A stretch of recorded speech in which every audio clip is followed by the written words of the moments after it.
നമസ്കാരം. കൂത്താട്ടുകുളം മിഷനിലേക്ക് സ്വാഗതം. കേരള സംസ്ഥാന ഖാദി ബോർഡ് മുഹറത്തോടനുബന്ധിച്ച് ഖാദി വസ്ത്രങ്ങൾക്ക് 30% റിബേറ്റ് സംസ്ഥാന വ്യാപകമായി ജൂലൈ 10 മുതൽ ജൂലൈ 15 വരെ പ്രഖ്യാപിച്ചിരിക്കുകയാണ്. കൂത്താട്ടുകുളം ഖാദി ഗ്രാമസൗഭാഗ്യയുടെ ഷോറൂമിൽ നടന്ന റിബേറ്റ് മേളയുടെ ഉദ്ഘാടനം സംസ്ഥാന khadi board member K Chandrasekharan ഉദ്ഘാടനം ചെയ്തു. മർച്ചന്റ് അസോസിയേഷൻ പ്രസിഡന്റ് മർക്കോസ് ജോയി അധ്യക്ഷത വഹിച്ചു. ഖാദി പഴയ ഖാദി അല്ലെന്നും ഖാദി നവോത്ഥാനത്തിൻ്റെ പാതയിലാണെന്നും ഖാദിയുടെ മുഴുവൻ പരിശുദ്ധിയും നിലനിർത്തിക്കൊണ്ട് പുതിയ തലമുറയെ ആകർഷിക്കുന്നതിനു വേണ്ടി പുതിയ വസ്ത്ര സംസ്കാരം ഖാദി ബോർഡ് നടപ്പിലാക്കിക്കൊണ്ടിരിക്കുകയാണെന്നും ബോർഡ് മെമ്പർ കെ ചന്ദ്രശേഖരൻ പ്രസ്താവിച്ചു. ഖാദി പഴയ ഖാദിയല്ല, ഖാദി ഒരു നവോത്ഥാനത്തിൻ്റെ പാതയിലാണ്.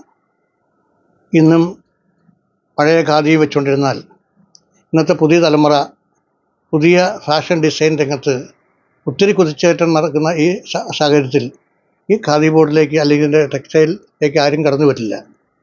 അതുകൊണ്ട് കാലാനുസൃതമായ മാറ്റങ്ങൾ ഉൾക്കൊള്ളുകയാണ്. എല്ലാ തലമുറയ്ക്കും കാലാനുസൃതമായ ഒരു മാറ്റം ഉൾക്കൊള്ളുകയാണ്. അതാണ് ഞാൻ പറഞ്ഞ ഒരു നവോത്ഥാനത്തിൻ്റെ പാതയിലാണ്. കാസർഗോഡ് മുതൽ തിരുവനന്തപുരം വരെ ആയിരക്കണക്കിന് ഇതുപോലത്തെ സ്റ്റാളുകൾ വർക്ക് ചെയ്യുന്നുണ്ട്. അവിടെ 10,000-കണക്കിന് ആൾക്കാർ പണിയെടുക്കുന്നുണ്ട്. സ്റ്റാളുകളിൽ മാത്രമല്ല, ഈ ഇരിക്കുന്ന വസ്ത്രങ്ങൾ മുഴുവൻ കൈകൊണ്ട് നൂത്തിരിക്കുന്നതാണ്, കൈകൊണ്ട് വസ്ത്രങ്ങളാക്കിയിരിക്കുന്നതാണ്. ഇതിന് പിന്നിൽ പ്രവർത്തിക്കുന്ന എത്രയോ പാവപ്പെട്ട മനുഷ്യർ നമ്മുടെ പ്രൊഡക്ഷൻ സെൻ്ററുകളിൽ പണിയെടുക്കുന്നുണ്ട്. ഇന്ന് കൂത്താട്ടുകുളം ഖാദി ബോർഡിൻ്റെ ഷോറൂം ഇന്ന് മുഹറത്തോടനുബന്ധിച്ചുള്ള ഒരു റിബേറ്റിൻ്റെ ഔപചാരികമായ ഉദ്ഘാടനമാണ് നമ്മുടെ ഖാദി ബോർഡിൻ്റെ അംഗം കൂടിയായിട്ടുള്ള ചന്ദ്രചേട്ടൻ ഇവിടെ നിർവഹിച്ചത്. ഖാദി ബോർഡിലെ മാറ്റങ്ങളും പുതിയ ഒട്ടേറെ ഇന്നോവേഷൻ്റെ ഭാഗമായി നടത്തുന്ന കാര്യങ്ങളെക്കുറിച്ചെല്ലാം ഇവിടെ ചന്ദ്രചേട്ടൻ വളരെ ഗൗരവത്തോടുകൂടി തന്നെ സൂചിപ്പിച്ചു.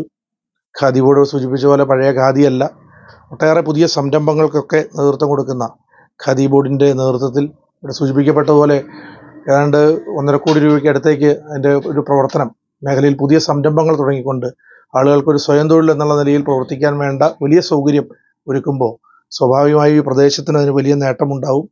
അതിൻ്റെ ഭാഗമായി അതോടൊപ്പം തന്നെ ഇവിടെ ആരംഭിച്ചിട്ടുള്ള നമ്മുടെ ഈ ഗ്രാമസൗഭാഗ്യ ഷോറൂം ഇവിടെ സൂചിപ്പിച്ചത് എറണാകുളം ജില്ലയിൽ തന്നെ എറണാകുളം കഴിഞ്ഞാൽ 2ാമത്തെ ഷോറൂമാണ് എന്ന് സൂചിപ്പിച്ചു. നമുക്കറിയാം കൂത്താട്ടുകുളത്ത് ഒട്ടേറെ ആളുകൾ ഖാദിയോട് താല്പര്യമുള്ള ആളുകളാണ് എന്നുള്ളത് കൊണ്ട് വലിയ രീതിയിൽ തന്നെ ഭംഗിയായി മുമ്പോട്ട് പോകാൻ നമ്മുടെ ഷോറൂമിന് കഴിയും. യോഗത്തിൽ കൂത്താട്ടുകുളം നഗരസഭാ കൗൺസിലർമാരായ Robin John, Anil Karunakaran, farmers bank president Jacob Rajan, housing സഹകരണ സംഘം member Markose Ulahannan, K A Devadas, Basanth Mathew, P Thankachan, Jayakumar KG എന്നിവർ പ്രസംഗിച്ചു.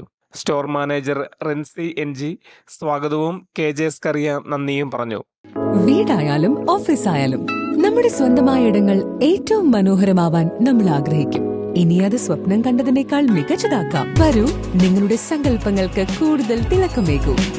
പൈറ്റുകുളം മാർബിൾസ്, കൂത്താട്ടുകുളം, കോതമംഗലം.